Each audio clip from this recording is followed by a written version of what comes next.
So anyway, so tonight we want to talk about the second annual. It's so hard to believe it's been a year. Second annual Transform Challenging Behaviors online conference. And so what I told people, members of the revolution, that we were going to do tonight was tell them a couple of things. Our top tip for when there are behaviors that challenge us. So we'll get to that at some point. I really want to talk a little bit about how to use the conference in professional development, but I know people might just have questions in general. They may not have attended last year. They may just be kind of experimenting. So maybe we'll just start, Barb, with you just telling us a little bit about why the conference, what it kind of acts like, because most people are used to a face-to-face conference. So how is this different than what they've experienced before? And then we'll go from there. Okay, great. Yeah. Well, I created this conference and it's an exclusively online event because I know that a lot of early childhood teachers are really struggling with children's behavior. And I just really wanted to create a place where they would feel less alone with those day-to-day struggles and an experience that would help them feel more confident when it becomes challenging behavior, because I feel like, I don't know, somehow a lot of teachers and practitioners kind of feel like, oh, we need the specialist to tell us what to do. Mm-hmm. The behavioral issues are for the special ed teachers to know about, or the mental health people. And I believe that teachers really can handle this. And we have done them a disservice by kind of sending the message like you need all this special knowledge and skills. But I really want to help everyone feel more confident immediately. And of course, get the knowledge and skills and strategies, because there are special strategies and ways of thinking about it. It's not that that expertise isn't there, but I think we don't have to wait until we get all the knowledge. Well, I think too, Barb, what I like about what you just said about the confidence is that, you know, each time we send a kid out of the room or to the principal's office or to the director's office, we're sort of saying, I can't handle this, or in some way it chips away at our relationship with children, that we're not there to help them regain a regulation or to co-regulate, that they have to go somewhere else to get that from somebody else. And so as you were talking, I was like, it not only builds our confidence to deal with it. So if we're like, Debbie, your whole classroom is behavior, but it's also sending a message to children that we are there as that adult who will help them stay regulated or become regulated. Yeah, absolutely. I completely agree with that. Yeah.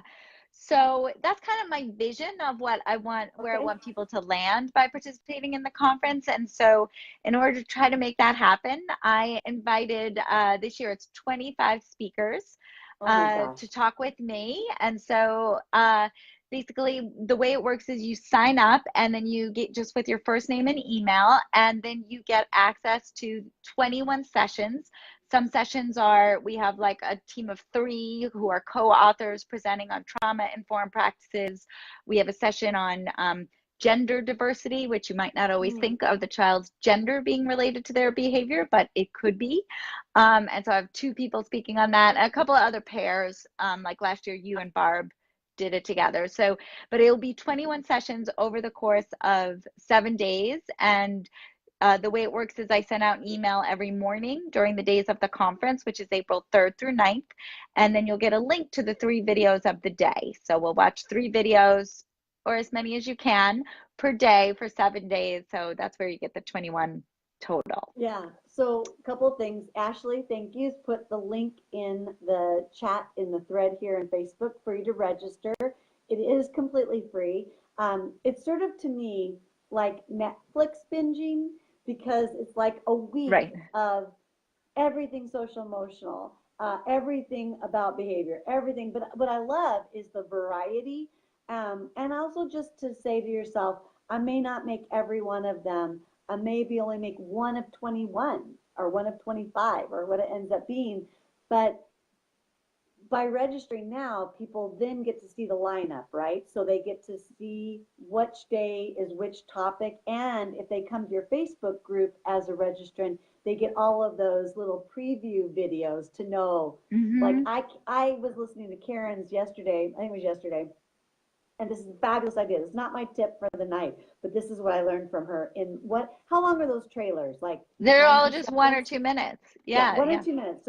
So she gets on and she's talking about English language learners, and she said the most profound thing that was so simple. And she said, record children talking and then go, put it in Google Translate or ask a translator to translate it.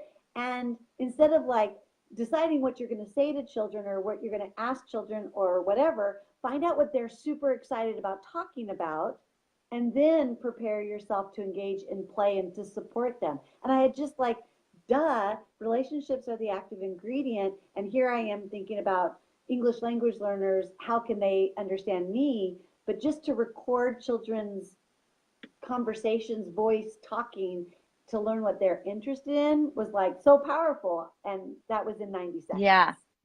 Yeah. Yeah. I'm so glad you're mentioning that. I know, I think, what was interesting to me about that is she said that to me when I asked her about, there's a common suggestion for working with dual language learners, like learn a few words in their language. And so people often will, and of course, learn bathroom. Definitely. That's a great one, right? But other than that, you might learn like think welcome or hello but she said, no, listen to what the children are saying in their home language, or when they're talking to their families, if they're not speaking their home language in your school, record it and find how to say that, because that's what the kids want to talk about. Not you're like, oh, I'll just learn this random word, Yeah. Yeah. So not to blow the whole. Yeah. I agree. So I want people to register, even if you don't ever even take one session, just by being in your Facebook group, you get that community of people, as well as these little nuggets that are very consumable, that I think are just game changers, really. Yeah. And can I just say one more thing about that? Because you were saying, it's like you can definitely approach the conference as a Netflix binge, and some people do, and they really love that. By the end they're like, okay, but I went home every day after work and I watched those 3 videos. But there's no being behind at this conference, and it's not like, hopefully, some employers, I think, when they send their teachers to a conference, they're like, you have to go every single session. And even at a live conference, like, I'm like, can I please skip one and go have a cup of coffee? Because it's too much. So just do it at your own pace. Some people will access 1 or 2, and some people watch them all, and that's completely fine. That's by design.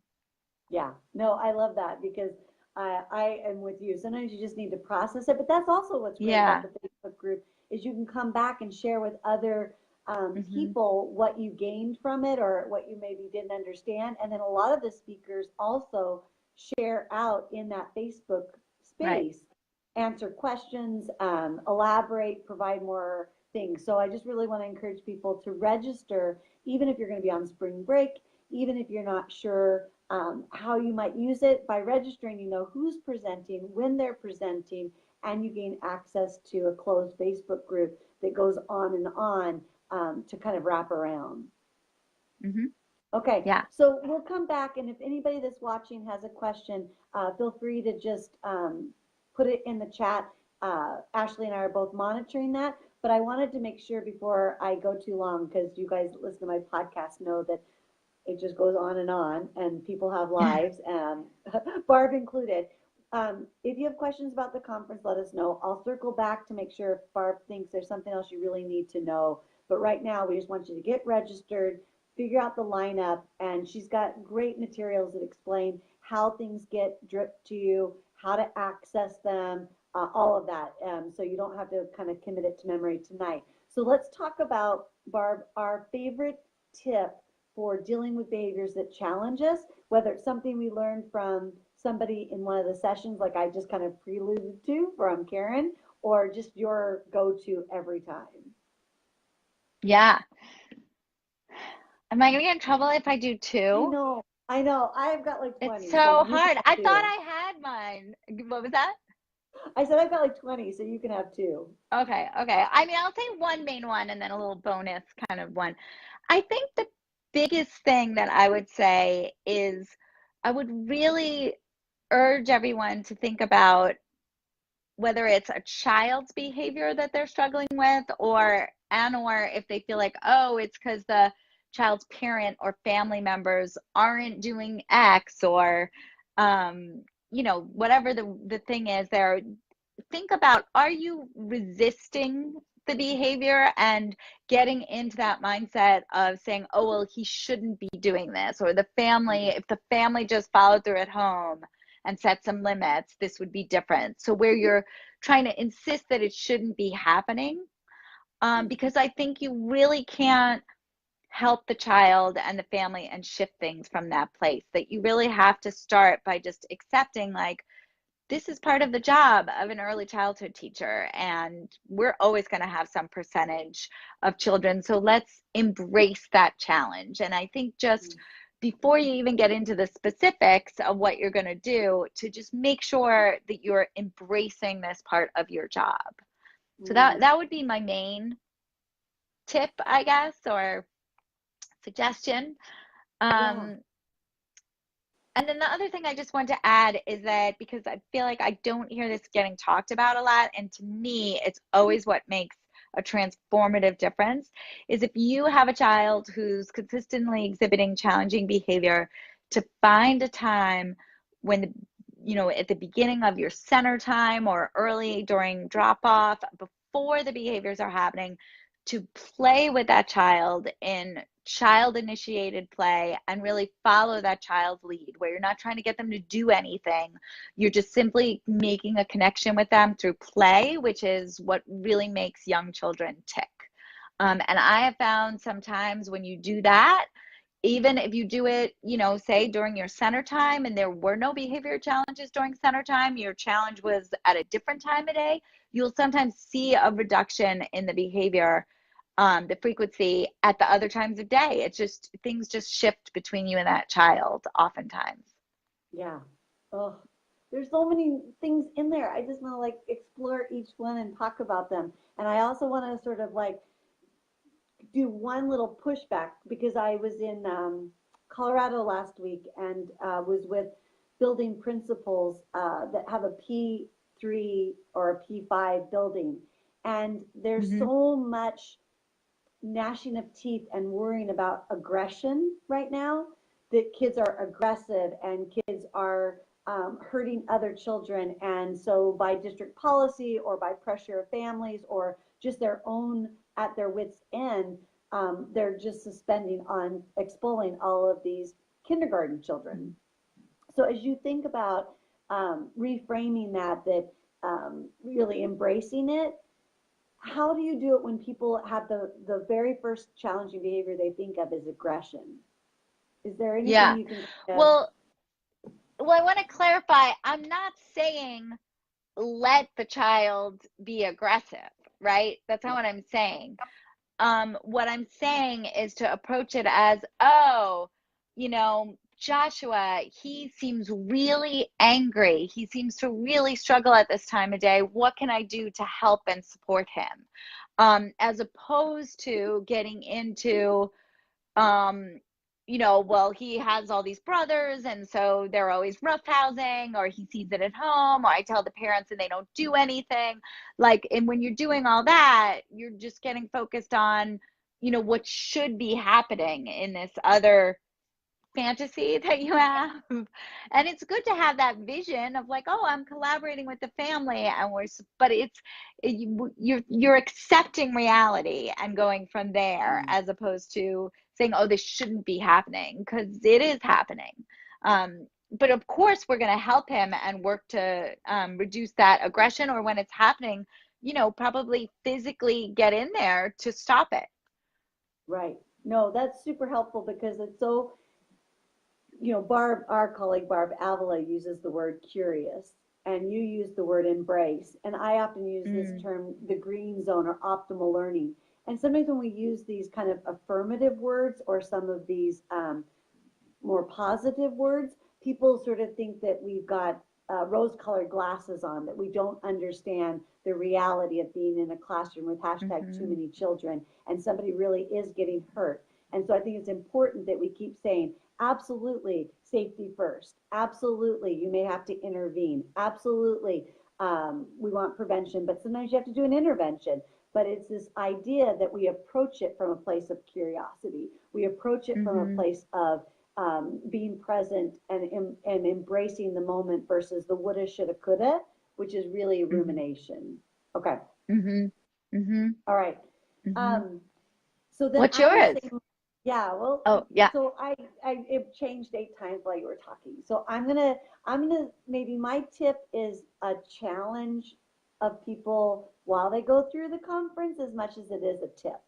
So for me, the aha is that behaviors that challenge us and the strategies to support those work across the lifespan. So many of you are going to come to the conference and you're going to be like, yes, you're going to drink all of Barb's Kool-Aid. And then you're going to go, yeah, right. Then you're going to go back out to your reality and you're going to be like, but hey, they don't do it like this. Or we get it in early childhood, but those kindergarten teachers or whomever you point to, right? So my tip is to recognize that there's parallel tracks between what we see in children as we do in adults. And so as you're thinking about how do I help adults who are resistant, or how do I help adults who don't understand that relationships are the active ingredient, or how do I help my paraprofessional embrace this? I guess I just want you, the tip is to know that all the strategies practically that we share for working with young children actually work with adults as well. You might need to adapt it to make it developmentally appropriate, but I want you to keep in mind that we're all humans and that there are these parallel tracks. And so that's kind of an obscure tip, but I just know that so many members of the revolution get it and then face challenges when the adults in their life don't come on board with them. Yeah. I love that. Yeah. Well, and I think it's like I'm thinking about the one I said where I recommend like just sitting down on the floor and following the child's lead and play, right? It doesn't mean you have to go out for drinks with your coworkers or go play sports with them or whatever, right? But it's just finding that way to maybe just do even if it's 5 minutes of conversation with your colleague or something to make that connection with them. You know, I use the example of play because I was talking about children 5 and under. But if you don't have that connection and that relationship with your coworker or someone you supervise, it is going to be hard to get them on board with your new ideas. Yeah, absolutely. All right, so those are our 2 tips. We've given you a little bit about the conference. Ashley has put the link in the chat. We've also got a little free giveaway for tonight. It's an ebook. So what we did was we sat down and we Netflix binged last year's sessions, and we pulled out tips from each speaker that was in the first annual Transform Challenging Behavior. And we took all those little tips and we put them in an ebook. And so my colleague Mara McEwin helped me put it together, and you can download it. Ashley's dropping the link in how you can get the download for the ebook, and that'll give you a good sense too of just how practical the sessions are. But one of the last questions I wanted to ask Barb, because she gets to interview all these speakers, all of last year's, all of this year's. And so I was just curious if Barb, you were surprised by anything. I know you were probably inspired. I'm sure you learned a lot, but is there anything that was like surprising as you listen to all these 25 people talk about behaviors that challenge us? Yeah.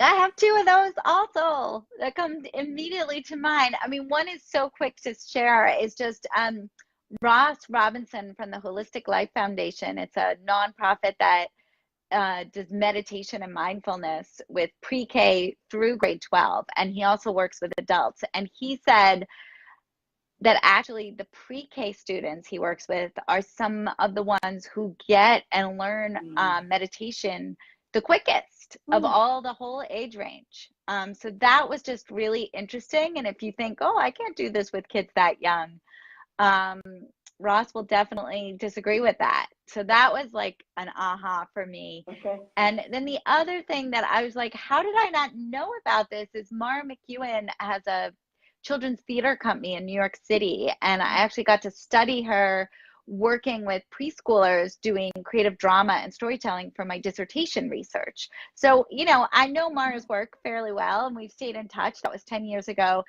But she does theater specifically designed for autistic children. And it's called a relaxed performance. And I just found it so touching, and that conversation with her so informative, you know, and it's apparently happens all over the world, originally started in Europe, and she's really spearheading the relaxed performances in the US. And it's really just adapting the theater experience to completely meet the needs of autistic children. And she told this beautiful story in my interview with her about this mom who, you know, the kids started doing something. I'm not going to give away the whole story. And the mom clearly became self-conscious, and she just went over to the mom, and, you know, the show is going on. He's out of his seat, and she was like, it's fine. This is what we do here. And, you know, and they have special spaces, and just, so I know we don't have people necessarily creating theater here watching either our Facebook Live or the conference sessions, but I think as teachers, we have so much to learn from that example of, instead of trying to fit the child into the environment, completely creating a different environment that meets the needs of those children. And everybody else is invited too, but it's centered around the needs of autistic children. It's just beautiful. Yeah. Yeah, I bet Ashley's sitting there going, yes, I've got to watch that one. So tell us the name of that one again. Yeah, so it's, the speaker is Mara McEwin from the Treehouse Shakers. And I have the title right here. I want to make sure I tell you the right thing. We called it Creative Drama as Challenging Behavior Prevention. So there's nothing in the title about it being, because there's other things we cover in there as well. So, but yeah, it's Mara an important theme about who's got to fit where, and how our communities are shaped in a way that allows everyone to belong and participate. Right, right. Okay. Yeah. So I started to say that was the last thing, but then I forgot one last thing for serious. Professional development. So many people that are part of the revolution and that I hang out with are responsible for delivering professional development, whether they're a coach or a supervisor or a building administrator, or maybe even faculty or a technical assistance provider. So I wanted you to just talk for a second about a way or two that you see or have seen people use your free conference for professional development. Not meaning here's your CEUs, which of course they can get a certificate, but how a coach or somebody would actually use the sessions to then support another adult. Yeah. Well, I've seen it used, from what I've heard, people telling me, several different ways. So one thing is, certain centers have, you know, set up a television or, you know, screen or whatever your method is for watching, I mean, if you have the Apple TVs or something, I guess a television. Anyway, a place with a decent sized screen where, you know, either they've gotten some subs and gotten teachers out in a small group for an hour to watch a session together and have a little discussion afterwards. So that's one great thing you could think about doing. You can look at the schedule and decide, you know, which one.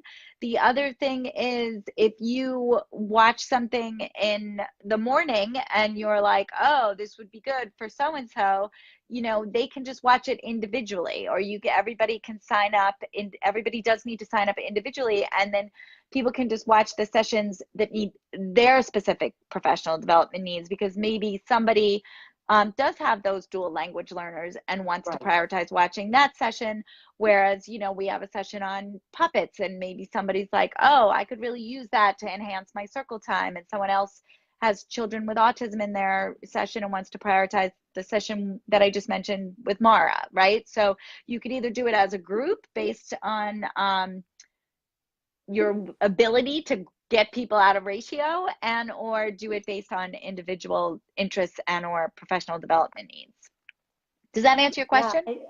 Yeah, for sure. And I think that the nice thing is with technology, you know, I love the idea of people looking at register, look at the schedule, pick the one that you're most interested in, even if it's just one. So in that week, you commit to watching one session, and then somebody sets up a Google Drive document, and everybody dumps one quote or one fact or one strategy or one reference in there. And let's say there are 5 of you in a school district.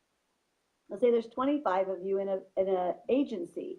Then you kind of create your own little ebook, like we did, of kind of go-to resources, but you're building on the interest of each individual adult. So I like I that. think it's really manageable. For those of us, so it's like you said, being out of ratio, or people are on spring break, or it's just not a good week for learning. But even just one, then you can then share that with everybody in your cohort, your group, right? Yeah.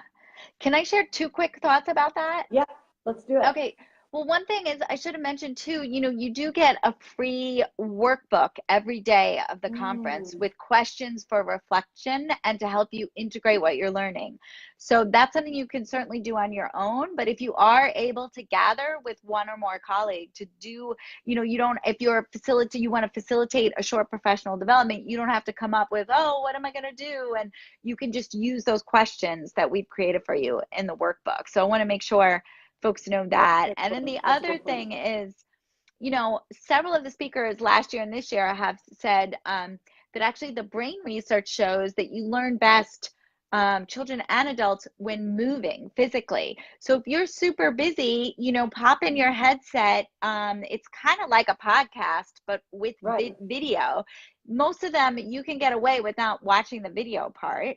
We have a couple of slides or graphics, but so register, get the link on your smartphone if you have one, put your headset in and get your exercise in and go for a walk. You can listen while you're moving, and turns out that's actually a great way to learn.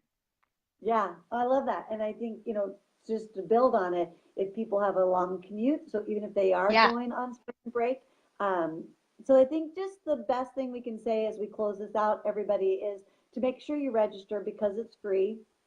And then you can pick and choose and decide, or you can ask me, or you can ask Barb, or you can ask members of the Facebook community, how are you approaching this? How are you going to make your way through it? But the best thing is if everybody registers as individuals, then they have the full schedule, they have the daily workbooks, because Barb does this amazing job of each day checking in with you. And so you don't have to be like, now where does that log in and what time is it again? She checks in with you every single day and sets you up to be successful. And then Ashley will put again in the chat here the link to register, as well as to get your free ebook, so that if you don't do anything, you've still got 60 strategies from last year that are at your fingertips today. So we'll also come back through and summarize our top tips, because there were more than just 2, and some ideas for how to use this in PD. So anything you want to close with, Barb? Any closing calls to action, or just suggestions to be successful? I already like how you said, there's no wrong way to do it, but anything else?